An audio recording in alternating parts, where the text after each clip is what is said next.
Entrance exam neat నిర్వహణలో NTA అధికార నిర్లక్ష్యానికి బాధ్యత వహిస్తూ కేంద్ర విద్యాశాఖ మంత్రి రాజీనామా చేయాలని ఏఐఎస్ఎఫ్ రాష్ట్ర కార్యదర్శి శివారెడ్డి డిమాండ్ చేశారు. ఎన్టీఏ సంస్థలో ప్రక్షాళన చేపట్టాలని డిమాండ్ చేస్తూ విద్యార్థి సంఘాలు విద్యా సంస్థలు బంద్ పాటించాలని పిలుపునిచ్చారు. అందులో భాగంగా విద్యార్థి సంఘాల నాయకులు నగరంలోని మహిళా కళాశాల వద్ద నిరసనలు తెలిపారు. ఈ సందర్భంగా మీడియాతో మాట్లాడుతూ కేంద్ర ప్రభుత్వం ఎన్టీఏ సంస్థల లోపాలు జరిగాయని చెబుతున్నారు తప్ప మీనమేషాలు లెక్కిస్తోందని ఆరోపించారు. ఈ నిరసన కార్యక్రమంలో ఎస్ఎఫ్ఐ జిల్లా కార్యదర్శి కిరణ్, ఏఐఎస్ఎఫ్ జాతీయ సభ్యుడు నాసర్జీ, పీడీఎస్యు నాయకులు మౌనిక, పలువురు విద్యార్థులు హాజరయ్యారు. కార్యదర్శి ఇవాళ దేశవ్యాప్తంగా కేజీ నుంచి పీజీ వరకు విద్యా సంస్థల బంద్ స్వచ్ఛందంగా విద్యార్థులు తల్లిదండ్రులు పాల్గొంటున్నారు. ప్రధానంగా కేంద్రంలో నేషనల్ టెస్టింగ్ ఏజెన్సీ ఆధ్వర్యంలో నిర్వహిస్తున్నటువంటి పరీక్షా పేపర్ల వరుస లీకేజీలపై సిట్టింగ్ జడ్జితో విచారణ జరిపించాలని, ఎన్టీఏ సంస్థను రద్దు చేయాలని చెప్పేసి నీట్ పరీక్షా పేపర్ లీకేజీకి బాధ్యత వహిస్తూ కేంద్ర విద్యాశాఖ మంత్రి ధర్మేంద్ర ప్రధాన్ తక్షణమే రాజీనామా చేయాలని కోరుతూ విద్యార్థి సంఘాల ఆధ్వర్యంలో దేశవ్యాప్తంగా బంద్కు పిలుపునివ్వడం జరుగుతుంది. ప్రధానంగా కేంద్రంలో నరేంద్ర మోడీ ప్రభుత్వం వచ్చిన తర్వాత విద్యను కేంద్రీకృతం చేయడానికి ప్రయత్నం చేస్తుంది. ఆయా రాష్ట్రాల్లో పరీక్షా పేపర్లు ఎంట్రన్స్ కానివ్వండి, ఆయా డిగ్రీ కాలేజీల్లోనూ లేకపోతే ఇంజనీరింగ్, మెడిసిన్ ఆయా రాష్ట్రాలు స్వతంత్రంగా నిర్వహించుకునేది. అటువంటి ఎంట్రన్స్ టెస్టులు అన్నీ కూడా ఈరోజు కేంద్ర గుప్పిట్లో పెట్టుకుని ప్రయత్నం చేసి వరుసగా పేపర్ లీకేజీలు, గతంలో సిబిఎస్ఈ పేపర్ లీకేజ్ జరిగింది. మొన్ననే 24 లక్షల మంది విద్యార్థుల భవిష్యత్తును ఈరోజు అంధకారంలో నెట్టే పరిస్థితుల్లో నీటి పరీక్షా పేపరు ఒక్కొక్క విద్యార్థి నుంచి 30 లక్షలు 35 లక్షల రూపాయలు వసూలు చేసి నీట్ లీకేజ్ చేశారు. అది కాకుండా విశ్వవిద్యాలయంలో విద్యను బోధిస్తున్న ప్రొఫెసర్లకు నియమిస్తున్నటువంటి యూజీసీ నెట్ పరీక్ష పేపర్ లీకేజ్ అవుతుంది. అంటే కేంద్రంలో ఈరోజు నరేంద్ర మోడీ పరీక్షపై చర్చ అంటున్నాడు, లేకపోతే మన్ కీ బాత్ అంటున్నాడు, కానీ లీకేజీపై చర్చ ఎందుకు పెట్టడం ఈరోజు మేము విద్యార్థి సంఘాలుగా డిమాండ్ చేస్తున్నాం. అంటే కేంద్రంలో విద్యాశాఖ మంత్రిగా ధర్మేంద్ర ప్రధాన్ ఈరోజు లీకేజీ ఎక్కడ జరగలేదు, ఒక రాష్ట్రంలో జరిగింది అంటున్నాడు. మరి గుజరాత్లో ఎందుకు అరెస్ట్ చేశావు, భువనేశ్వర్లో ఎందుకు అరెస్ట్ చేశావు, రాజస్థాన్, హర్యానాలో 4-5 రాష్ట్రాల్లో అరెస్టులు జరుగుతున్నా కేంద్రం ఒక దగ్గర లీకేజ్ జరిగిందని చెప్పడం చాలా సిగ్గుచేటు, చాలా దుర్మార్గం. అంటే ఈరోజు విద్యార్థులను వాళ్ళ తల్లిదండ్రులు మోసం చేయడమే. తక్షణమే నేషనల్ టెస్టింగ్ ఏజెన్సీని రద్దు చేసి ఈరోజు నీట్ పరీక్ష పేపర్ను మళ్ళీ పునః పరీక్షించాలని చెప్పేసి ఈరోజు ఏఐఎస్ఎఫ్గా డిమాండ్ చేస్తున్నాం. అదే పద్ధతుల్లో యూజీసీ నెట్ పేపరు దేశంలో 60,000 ప్రభుత్వ పాఠశాలలు మూసివేతని విరమించుకొని యథావిధంగా ప్రారంభించాలి.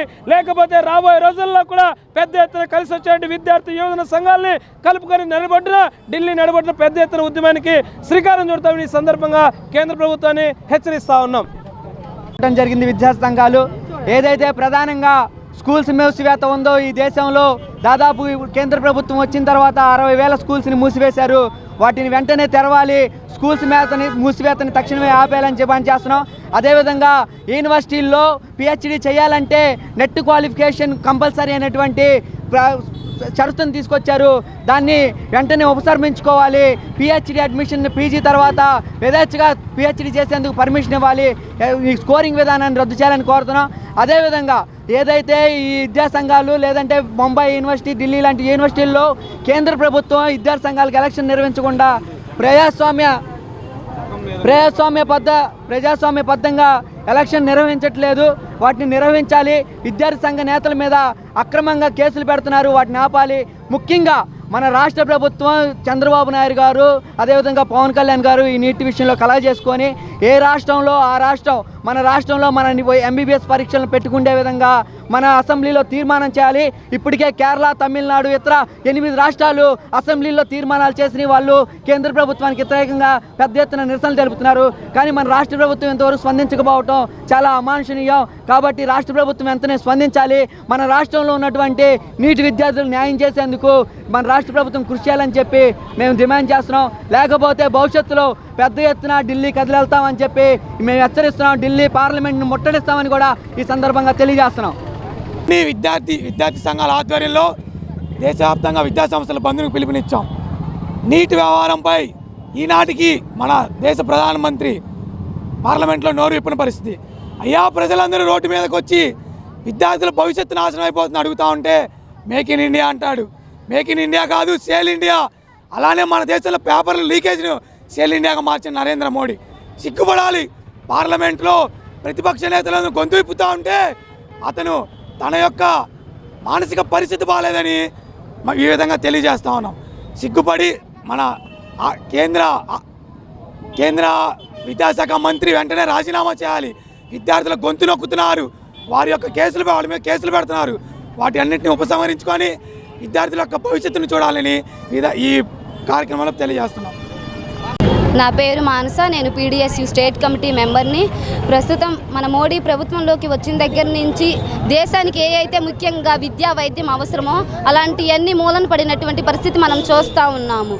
మొన్న జరిగినట్టు నీట్ పరీక్షల్లో పెద్ద స్కామే జరిగింది. ఒకే రూమ్లో 7 ఎలా పాస్ అవుతారు? అంత పెద్ద కష్టమైన నీట్ పరీక్ష ఒక 7 అలా వెంటనే పాస్ అవడం చాలా మనం ఆలోచించవలసిన పరిస్థితి.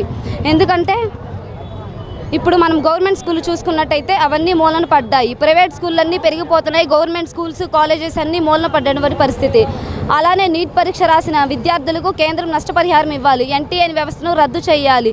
ప్రస్తుతం పిహెచ్డి చేయడానికి అడ్మిషన్ల కోసం నెట్ స్కోరు రాస్తూ ఉన్నారు. ఆ వ్యవస్థను కూడా వెనక్కి తీసుకోవాలి. ప్రభుత్వం దీని గురించి స్పందించి వెంటనే చర్యలు తీసుకోకపోతే మేము విద్యార్థి సంఘాలుగా పెద్ద ఎత్తున ధర్నా చేయడానికైనా వెనుకాడబోమని హెచ్చరిస్తున్నాము.